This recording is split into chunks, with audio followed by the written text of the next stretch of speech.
کو تسہیم میں، تنفیذ میں، تکریم میں، تشریف میں، تعریف میں اور تائید کے اندر جتنے سیکھے ہیں آپ کے حق میں بلواتے ہیں، اس کے لیے دو بڑی کلی ہیں جس پر آپ نے کام کرنا ہے۔ غلطی ان میں سے کسی ایک پر ہی ہوگی جو پانی رستہ نہ بنا سکا۔ اللہ تعالیٰ قرآن میں کہتا ہے، ہم کیونکہ طفل مکتب ہیں اس فیلڈ کے، جاننا چاہتے تھے ہمیشہ سے کہ کیا ہوا جو ہم نہ کر سکے اور وہ کر گئے۔ What was the reason behind I wasn't able to pull it off and they were able to pull it off؟ کسی کی ترقی سے حسد نہیں کرنی چاہیے، چاہے وہ غیروں کی بھی ہو یا کافروں کی بھی ہو۔ اپنے گھر کو، اپنے قبیلے کو دیکھنا چاہیے انسان کو۔ One should be concerned about his own tribe۔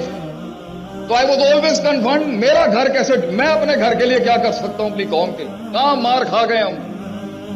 کیا چیز رہ گئی، کیا چیز رہ گئی جو نہیں ہو سکا۔ شروع سے غریب ہوتے تو غربت بھی قبول کر لیتے، فقیری بھی قبول کر لیتے، اور جنہوں نے راج کیا ہو کائناتوں کے اوپر، اس کی تقلیل کر کے، اس کی تخفیف کر کے اسے کھڈ میں پھینک دیا جائے تو باپ دادوں کی اور اسلاف کی محنت اور ان کے راج کو دیکھتے ہوئے تکلیف ہوتی ہے انسان کو کہ تھے ہم سینس،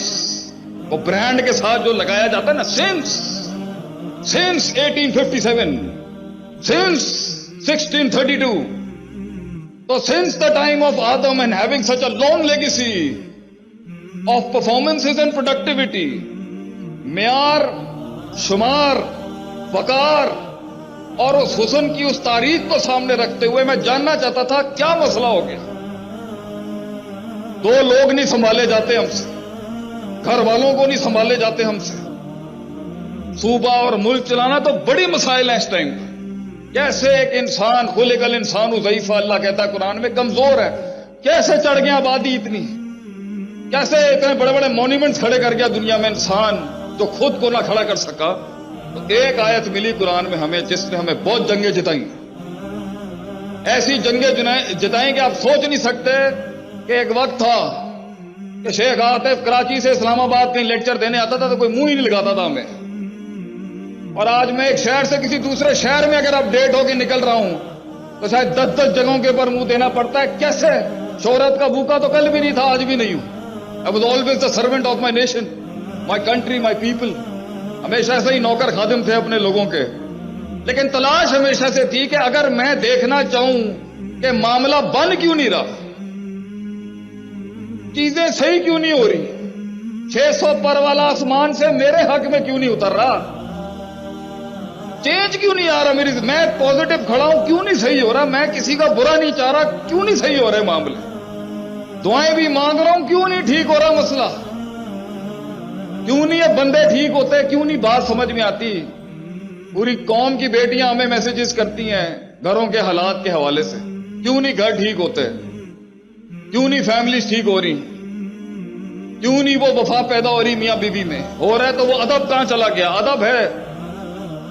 تو وہ قیادت کہاں چلی گئی، وہ احترام کہاں چلا گیا، کیوں نہیں ہو رہا یہ سب۔ تو ہمیں ایک چیز ملی جس نے ہماری زندگی میں بہت فائدہ دیا، اور وہ آج آپ کی خدمت میں پیش کروں گا میں، اس کے بعد میں اختتام چاہتا ہوں۔ اللہ تعالیٰ قرآن میں کہتا ہے وَجَعَلْنَا مِنْهُمْ أَئِمَّةً، ہم ایک عام انسان کو، ایک عام سی فکر کو امام بنا دیتے ہیں، قیادت بنا دیتے ہیں، لیڈر بنا دیتے ہیں، وہ جمع کر لیتا ہے سب کو اپنے اندر، وہ اتنی بڑی کائنات بنتا ہے کہ ساری کائناتیں ضم ہو جاتی ہیں اس کے اندر۔ یہدون بامرنا، وہ ایسے چل رہا ہوتا ہے جیسے ڈیوائن گائیڈ لائن اس کو گائیڈ کر رہی ہو، اتنا سنکرونائزڈ ہوتا ہے وہ اللہ کے ڈاکٹر، وہ کائنات کی فطرت سے اتنا سنکرونائزڈ ہوتا ہے کہ ایسا لگ رہا ہوتا ہے کہ آسمان سے اصول اتر رہے ہیں اس کے، اتنا سنکٹ ہوتا ہے وہ اصولوں میں، فطرت میں، عادت میں، پریکٹیکلٹیز میں، تھیریٹکس میں، اصولوں میں، قواعد میں، ضوابط میں، اتنا انٹیگریٹڈ ہوتا ہے وہ اس بصیرت میں، اس نظیرت میں اتنا انٹیگریٹڈ ہوتا ہے کہ اصول سے ہٹ کے بات نہیں کرے گا۔ اصول کو بھی جو اصول چاہیے ہوتے ہیں ان اصولوں میں بھی بڑا پکا ٹھکا ہوتا ہے، بار بار گرائنڈ کر کے اس کا علم ایسی تعبیر پا چکا ہوتا ہے کہ اس کے اندر کبھی فساد نہیں ہوتا جب فتویٰ